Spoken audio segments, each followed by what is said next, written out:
Ako po si Gendre Gumabia. Alam ko talaga mga bakit kaaway kanina. Ating mga mayor.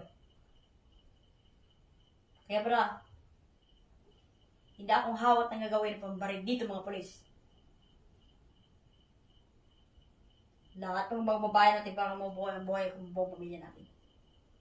Yan ikaw. Maaari bang may kasama natin kalaban natin? Di ko alam yung sinasabi niya na ang ating gagawin. Dahil ating kaaway sa ating bansa. Ito ay nag-aaway para sila. Ang kalaban natin ng buong bayan. Siguraduhin na natin ang bawat ng isa Pilipino. Kaya ikaw, sabi nila, di ko ma-expect na talaga mag-aaway natin sa buong pamilya natin. Sila ay buong bayan nating Pilipinas. Kaya ikaw, bayan, wala akong pakialam sa kanila kasi yung mga ating bayan,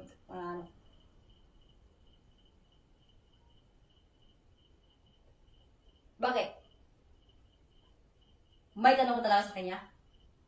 O saan sila dito? Bakit mo talaga yung hinibigin mo? Ating pera ang nilako nila. Alam ko sir, wala akong pakialam sa kanila. Kasi di natin kaanaan mo. Kaya kaaway natin sila. Ang ating mga buhayan. Di ko alam kung yung sasabi niya na bawat ang punang Pilipino. Bakit? Bakit kinagatanong? Saan sila na masaya? Ano mo?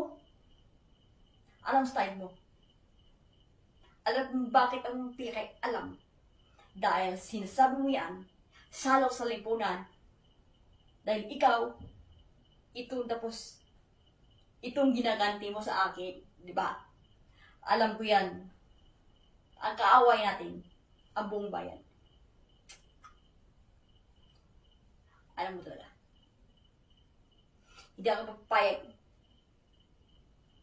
Salok sa lipunan na ito. Bakit? Alam mo? Alam mo talaga dito. Sa sarili nito, di ba? Alam ko talaga yun. Hindi ako papayag na wala kang kapatid ko. Dahil lang hinahikawan mo ng pera nina. Bakit ginawa niya? Di ko alam. Bakit pababayang natin buong bayan? Wala akong pakailan sa'yo. Sabi ni Ganding, ating buong bayan, Pilipinas, lahat gawin ng doong totohanan ating mabansa. Dapat talaga sa sarili na natin, hindi natin saktan. Dapat gawin kalaban natin itong ating bayan. Wala akong pakialam sa kanila. Basta, hindi ko kilala. Hindi ko sabihin yun. Maaari bang magtanong ko sa kanila, di ba? Ano yan? Anong kinuha mo ng pera yung buhay ko sa kanya dito? Dapat talaga. Magparating katawan natin. Saan sila masaya? Basta gawin mo na. Di ko alam yung sinasabi mo. Dapat may kaaway tayo. Dapat mga polis tayong dalawa. Dapat kapigihan na natin itong ating bayan. Tapos may kaaway natin sila. Hindi tayo kaibigan. Tapos kaawayin natin sila. Alam ko, lahat gawin ting bayan, ang buong bayang Pilipinas.